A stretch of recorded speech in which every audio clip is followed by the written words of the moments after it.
तेरा शुक्रिया हो, मुझको सहारा देने वाले ये दिल कहे तेरा शुक्रिया।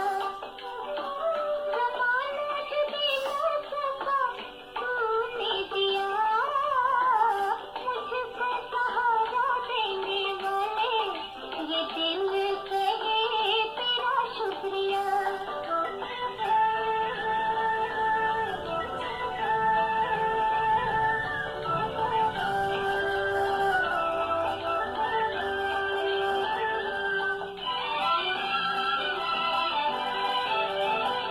कब से भटकते थे राहों में हम, कब से भटकते थे राहों में हम, दिल में छुपाए हुए दुनिया को हम, दिल में छुपाए हुए दुनिया को हम, जब से हुआ है हमसे तेरा करम होके, खुशी से दीवाना देखो कैसे जिया।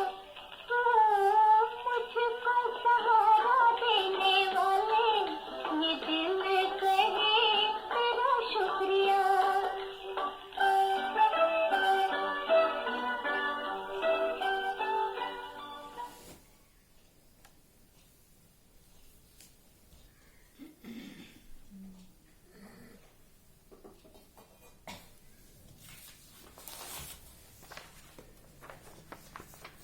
ओम शांति।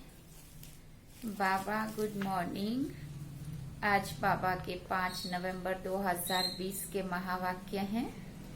बाबा ने सार में कहा, मीठे बच्चे, बाप आए हैं तुम बच्चों को शांति और सुख का वर्षा देने। तुम्हारा स्वधर्म ही शांत है, इसलिए तुम शांति के लिए भटकते नहीं हो। बाबा ने प्रश्न पूछा, अभी तुम बच्चे 21 जन्मों के लिए अखुट खजानों में वजन करने योग्य बनते हो, क्यों? तो बाबा ने उत्तर में कहा, क्योंकि बाप जब नई सृष्टि रचते हैं तब तुम बच्चे उनके मददगार बनते हो, अपना सब कुछ उनके कार्य में सफल करते हो। इसलिए बाप उसके रिटर्न में 21 जन्मों के लिए तुम्हें अखुट खजानों में ऐसा वजन करते हैं जो कभी धन भी नहीं खुटता, दुख भी नहीं आता, अकाले मृत्यु भी नहीं होती। गीत हम सब ने सुना, मुझको सहारा देने वाले और दिल कहे तेरा शुक्रिया। ओम शांति। मीठे मीठे रूहानी बच्चों को ओम का अर्थ तो सुनाया है, कोई कोई सिर्फ ओम कहते हैं, परंतु कहना चाहिए ओम शांति। वो कौन है, बाबा रामदेव वाले हैं शायद, या कौन तो है, वो ओम कहते हैं, वो सिर्फ ओम बोलते हैं। और जो बापू आशाराम वाले हैं वो हरि ओम बोलते हैं। और फिर अगर हम हमारे से वो मिलते तो हम उनको बोलते हैं हरि ओम शांति। मैं उनको बोलती हूँ हरि ओम शांति। तो हरि ओम भी बोलो और शांति तो चाहिए सबको, इसलिए बाबा कहते कोई कोई सिर्फ ओम कहते, परंतु कहना चाहिए ओम शांति। सिर्फ ओम का अर्थ निकलता है ओम भगवान। ओम शांति का अर्थ है मैं आत्मा शांत स्वरूप हूँ। हम आत्मा है, ये हमारा शरीर है। पहले है आत्मा, पीछे है शरीर। आत्मा शांत स्वरूप है, उनका निवास स्थान है शांति धाम। बाकी कोई जंगल में जाने से सच्ची शांति नहीं मिलती है। सच्ची शांति मिलनी ही तब है जब घर जाते हैं। दूसरा शांति चाहते हैं जहाँ अशांति हो। ये अशांति का दुख धाम विनाश हो जाएगा और फिर शांति हो जाएगी। तुम बच्चों को शांति का वर्षा मिल जाएगा। वहाँ न घर में न बाहर राजधानी में अशांति होगी। घर में आपस में भी शांति से रहेंगे, बाहर भी शांति होगी। उनको कहा जाता है शांति का राज्य। यहाँ है अशांति का राज्य, क्योंकि रावण राज्य है। वो है ईश्वर का स्थापन किया हुआ राज्य। फिर द्वापर के बाद आसुरी राज्य होता है। आसुरों को कभी शांति होती नहीं है।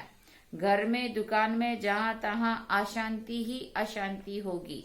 5 विकार रूपी रावण अशांति फैलाते हैं। रावण क्या चीज है ये भी कोई विद्वान पंडित आदि नहीं जानते हैं, समझते नहीं है कि हम हर वर्ष रावण को क्यों मारते हैं। सतयुग त्रेता में ये रावण होता ही नहीं है, वो है दैवी राज्य। ईश्वर बाबा दैवी राज्य की स्थापना करते हैं तुम्हारे द्वारा, अकेले तो नहीं करते हैं ना। तुम मीठे मीठे बच्चे ईश्वर के मददगार हो। सुना, आगे थे रावण के मददगार, जब उल्टे पुल्टे कार्य में लगे हुए थे तो रावण को मदद कर रहे थे, और अभी बाबा के कार्य में लग गए, अच्छा काम करने लग गए तो बाबा के मददगार हो गए। अब ईश्वर आकर सर्व की सदगति कर रहे हैं, पवित्रता, सुख, शांति स्थापन करते हैं। तुम बच्चों को ज्ञान का अब तीसरा नेत्र मिला है। सतयुग त्रेता में दुख की बात नहीं होती है, कोई गाली आदि नहीं देते, गंध नहीं खाते। यहाँ तो देखो गंदा कितना खाते हैं, क्या क्या गंध खाते हैं।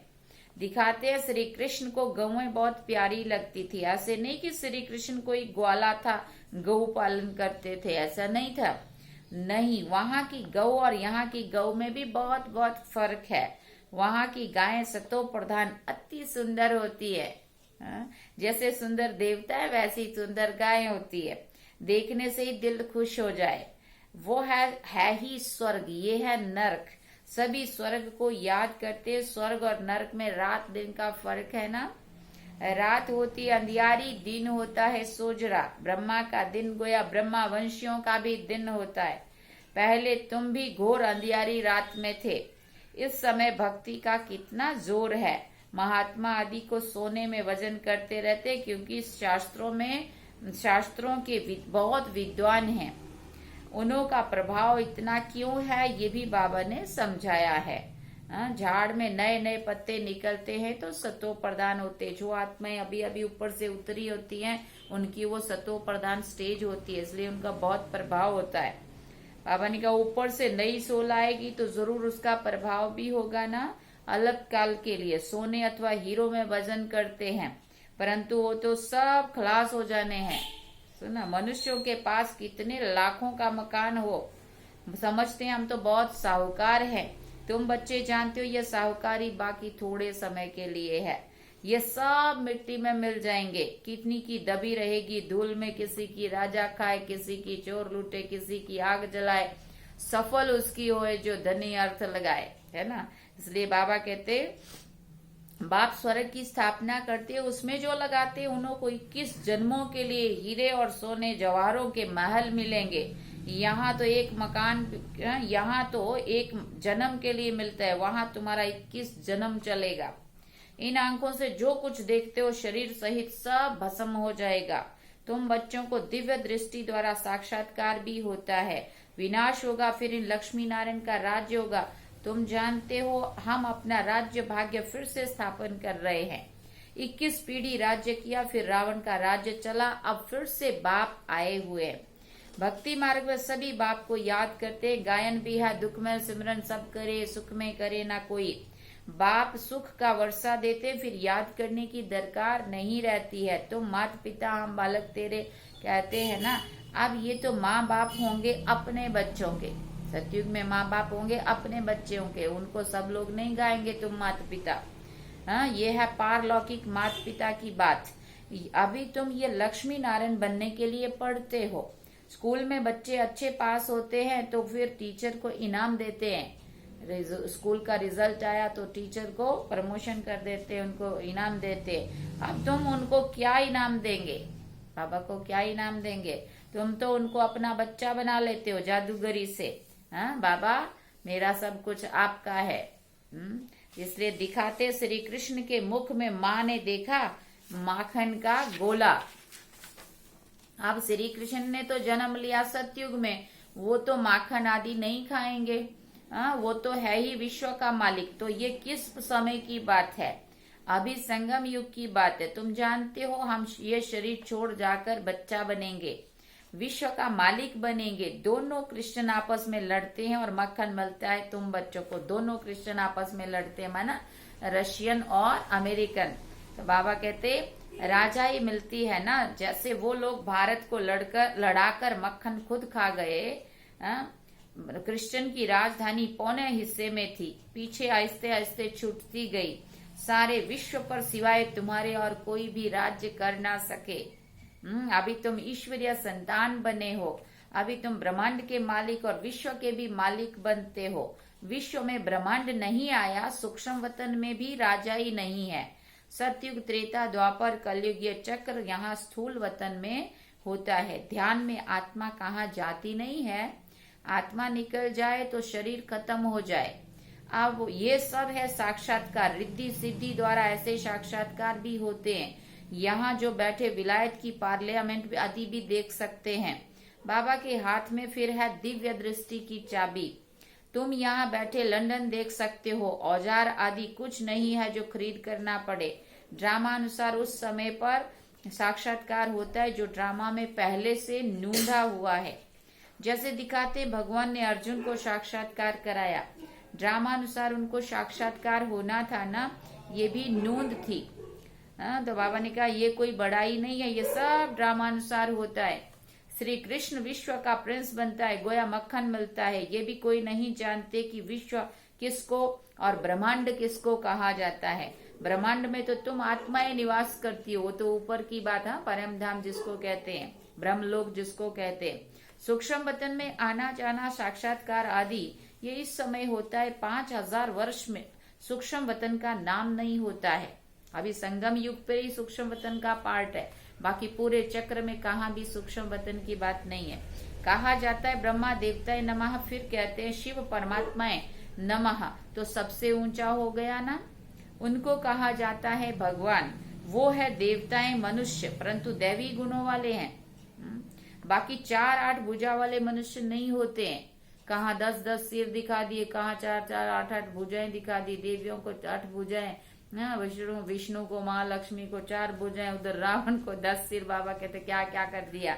उनके कुछ अर्थ हैं, बाकी बाबा कहते 4-8 भुजा वाले कोई मनुष्य नहीं होते। वहां भी 2 भुजा वाले ही मनुष्य होते हैं। सिर्फ इतना फर्क है कि वो दैवी गुणों वाले हैं और हमारे में वो दैवी गुण नहीं है बस। परंतु संपूर्ण पवित्र, अपवित्रता की बात नहीं है।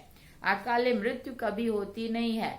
तो तुम बच्चों को बहुत खुशी रहनी चाहिए। हम आत्मा इस शरीर द्वारा बाबा को तो देखें, देखने में तो शरीर आता है, परमात्मा अथवा आत्मा को देख नहीं सकते हैं। आत्मा और परमात्मा को जानना होता है, ये देखने की चीज नहीं, इसको जानना होता है। और तीसरे नेत्र से उसको रियलाइज करना, अनुभव करना होता है। देखने के लिए फिर दिव्य दृष्टि मिलती है और सब चीजें दिव्य दृष्टि से बड़ी देखने में आएंगी। राजधानी बड़ी देखने में आएंगी। आत्मा तो है ही बिंदी, है ना। बिंदी को देखने से तुम कुछ भी नहीं समझेंगे। आत्मा तो बहुत महीन है, अति सूक्ष्म है। बहुत डॉक्टर्स आदि ने कोशिश की है कि आत्मा को पकड़ने की, परंतु किसी को भी पता नहीं पड़ता। वो लोग तो सोने हीरों में वजन करते हैं। तुम जन्म जन्मांतर के लिए पदम पति बनते हो। तुम्हारी प्राप्ति और उनकी अल्पकाल की प्राप्ति।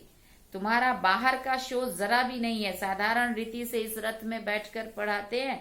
उनका नाम है भागीरथ। ये है पतित पुराना रथ जिसमें बाप आकर ऊंच सर्विस करते हैं। बाप कहते हैं मुझे तो अपना शरीर नहीं है, मैं जो ज्ञान का सागर, प्रेम का सागर हूँ, तो तुमको वर्षा कैसे दूं? ऊपर से तो नहीं दूंगा ना, नीचे तो आना ही पड़ेगा ना। क्या प्रेरणा से पढ़ाऊंगा? जरूर आना पड़ेगा ना। भक्ति मार्ग में मुझे पूजते हैं, सबको प्यारा लगता हूँ। गांधी, नेहरू आदि का चित्र प्यारा लगता है, उनके शरीर को याद करते हैं। आत्मा जो अविनाशी है उसने तो जाकर दूसरा जन्म ले लिया, बाकी विनाशी चित्र को याद करते हैं। ये भी तो भूत पूजा हुई ना। वो मर भी गया और हम उसका जन्म जयंती मना रहे होते हैं। फूल हार चढ़ाएंगे वहां जाके। मैं बोले आज उसका जन्मदिन है। जन्मदिन तो तब हुआ जब तक जिंदा था, मर भी गया तो जन्मदिन मना रहे। पुण्यतिथि मनाओ तो ही चले।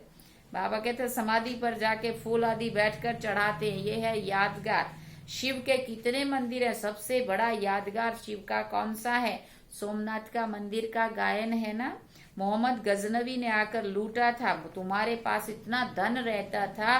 बाबा तुम बच्चों को रत्नों से वजन करते हैं, खुद को वजन नहीं कराता हूँ। मैं इतना धनवान नहीं बनता हूँ, तुमको बनाता हूँ, है ना। क्योंकि उनको तो आज वजन किया, कल मर जाएंगे, धन कोई काम नहीं आएगा।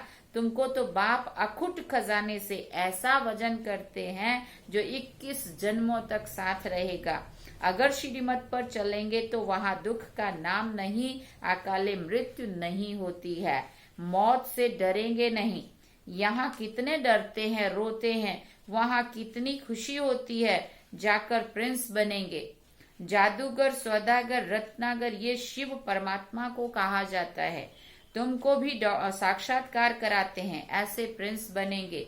आजकल बाबा ने साक्षात्कार का पार्ट बंद कर दिया है। बाबा ने कहा था जैसे शुरू में साक्षात्कार का पार्ट चला था, अंत में भी फिर से शुरू करेंगे। हाँ, बाबा ने कहा अभी बंद कर दिया है, नुकसान हो जाता है। अभी बाप ज्ञान से तुम्हारी सदगति करते हैं। तुम पहले जाएंगे सुख धाम, अभी तो है दुख धाम। तुम जानते हो आत्मा ही ज्ञान धारण करती है, इसलिए बाप कहते हैं अपने को आत्मा समझो। आत्मा में ही अच्छे व बुरे संस्कार होते हैं। शरीर में हो तो शरीर के साथ संस्कार भस्म हो जाएं। तुम कहते हो शिव बाबा हम आत्माएं पढ़ती हैं इस शरीर द्वारा, नई बात है ना। हम आत्माओं को शिव बाबा पढ़ाते हैं, ये तो पक्का याद करो। हम सब आत्माओं का वो बाप भी है, टीचर भी है। बाप खुद कहते हैं मुझे अपना शरीर नहीं है, मैं भी आत्मा हूँ, परंतु मुझे परमात्मा कहते हैं। आत्मा ही सब कुछ करती है, बाकी शरीर के नाम बदलते हैं। आत्मा तो आत्मा ही है। मैं परम आत्मा तुम्हारे मौफिक पुनर्जन्म नहीं लेता हूँ। मेरा ड्रामा में पार्ट ही ऐसा है जो मैं इनमें प्रवेश कर और फिर तुमको सुना रहा हूँ। इसलिए इनको भाग्यशाली रथ कहा जाता है। इनको पुरानी जुत्ती भी कहते हैं। बाबा कहते हैं इनको पुरानी जुत्ती भी कहते हैं। शिव बाबा ने पुराना लॉन्ग बूट पहना है। बाबा कहते हैं मैंने इनमें बहुत जन्मों के अंत में प्रवेश किया है। पहले पहले ये बनते हैं तत्त्वम। बाबा ने कहा उसके साथ साथ तुम भी। बाबा कहते हैं तुम तो जवान हो, मेरे से जास्ती पढ़कर ऊंच पद पाना चाहिए, परंतु मेरे साथ बाबा है तो मुझे घड़ी घड़ी उनकी याद आती है। बाबा मेरे साथ सोता भी है, परंतु बाबा मुझे बाकी नहीं पहन सकते क्योंकि दोनों कंबाइंड है ना, इसलिए बाकी कैसे पहनेंगे। दो अलग अलग आमने सामने हो तो बाकी पहने। बाबा कहते तुमको बाकी पहनते हैं, तुम भाग्यशाली हो ना। बाबा कह रहे तुम भाग्यशाली हो। शिव बाबा ने जो शरीर लोन पर लिया है तुम उनको बाकी पहन सकते हो, मैं कैसे पहनूं? मुझे तो ये भी नसीब नहीं है। हाँ, ब्रह्मा बाबा कह रहे मुझे तो ये भी नसीब नहीं है जो बाबा मुझे गले लगाए। इसलिए तुम लकी सितारे गाए हुए हो। बच्चे हमेशा लकी होते हैं। बाप पैसे बच्चों को दे देते हैं, सो तुम लकी सितारे ठहरे ना। शिव बाबा भी कहते हैं तुम मेरे से लकी हो, तुमको पढ़ाकर विश्व का मालिक बनाता हूँ। मैं थोड़ी बनता हूँ, तुम ब्रह्मांड के भी मालिक बनते हो। बाकी मेरे पास जास्ती दिव्य दृष्टि की चाबी है। मैं ज्ञान का सागर हूँ, तुमको भी मास्टर ज्ञान सागर बनाता हूँ। तुम इस सारे चक्र को जान चक्रवर्ती महाराजा महारानी बनते हो, मैं थोड़ी बनता हूँ। बूढ़े होते हैं तो फिर बच्चों को विल कर खुद वानप्रस्थ अवस्था में चले जाते हैं। आगे ऐसा होता था, आजकल तो बच्चों में मोह जाकर पड़ता है। पारलौकिक बाप कहते मैं इनमें प्रवेश कर तुम बच्चों को कांटों से फूल विश्व का मालिक बनाए, आधा कल्प के लिए सुखी बनाए, मैं वानप्रस्थ में बैठ जाता हूँ। ये बातें शास्त्रों में थोड़ी है। सन्यासी उदासी शास्त्रों की बातें सुनाते हैं। बाप तो ज्ञान का सागर है। खुद कहते हैं ये वेद शास्त्र आदि सब भक्ति मार्ग की सामग्री है। ज्ञान सागर तो मैं ही हूँ। अच्छा, मीठे मीठे सिकिल दे बच्चों प्रति माता पिता बाप दादा का याद प्यार और गुड मॉर्निंग। रूहानी बाप की रूहानी बच्चों को नमस्ते। हम रूहानी बच्चों की रूहानी माता पिता बाप दादा को दिलवा जान सिकवा प्रेम से याद प्यार, गुड मॉर्निंग, नमस्ते, थैंक्स बाबा जी। आप धारणा के लिए मुख्य सार है। पहला पॉइंट, इन आंखों से शरीर सहित जो दिखाई देता है यह सब भस्म हो जाना है, इसलिए अपना सब कुछ सफल करना है।